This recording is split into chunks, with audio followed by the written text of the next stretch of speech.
Ce vendredi 7 janvier, Laham est enfin sortie du silence après la publication de son inquiétant message suicidaire, rapidement supprimé.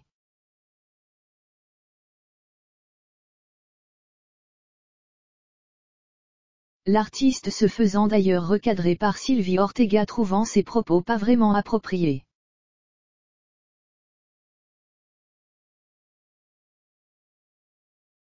Gérer le deuil après le décès d'un proche n'a rien de facile. Même les personnes habituellement fortes moralement font face à de nombreuses difficultés dans une telle situation.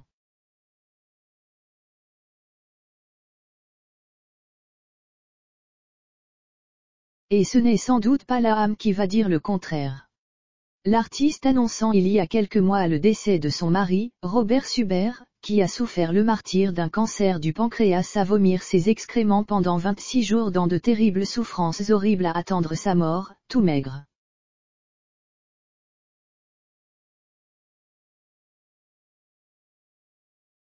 Depuis, l'interprète de Petite Sœur ne se porte pas mieux et ses messages postés sur les réseaux sociaux le prouvent.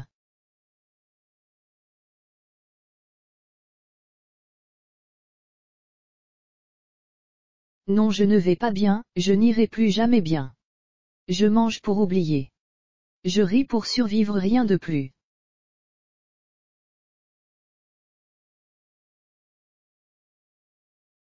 J'attends une crise cardiaque. Merci pour vos messages. Bis et bonne soirée, écrivait-elle ce jeudi 6 janvier, alertant alors tous ses fans ayant peur du pire.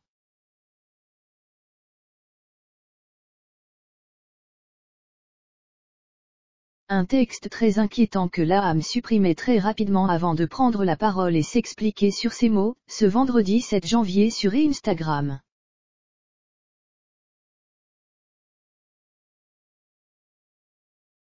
Y a pas besoin de s'inquiéter. Merci. On me demande tous les jours si je vais bien, c'est gentil, indiquait-elle avant de poursuivre, ben non, je ne vais pas bien.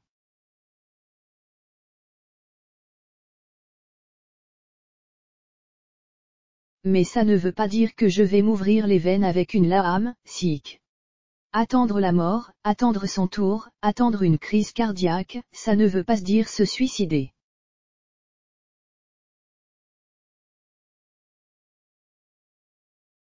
J'attends de rejoindre mon mari. Y a rien de grave à dire ça. Et pas besoin de blabla bisounours, commentaire.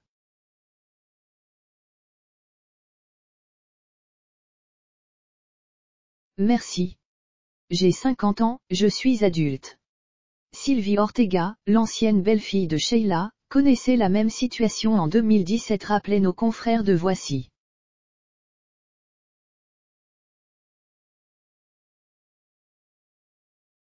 Celle-ci a donc tenu à réagir au message de Laham, mais pas vraiment pour lui apporter son soutien, bien au contraire.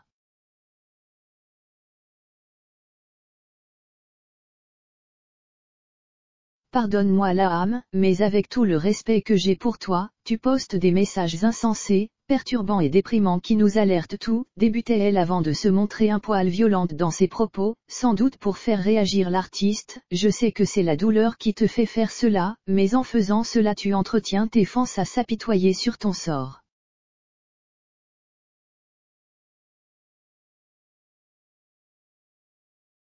Car honnêtement, de toi à moi, ce ne sont pas les courages, les sois fortes et autres qui enlèveront ta douleur.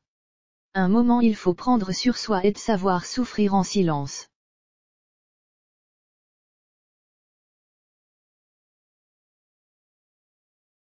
Pas sûr que cela remonte le moral de l'interprète de Petite Sœur, mais il aura sans doute le mérite de la faire réagir.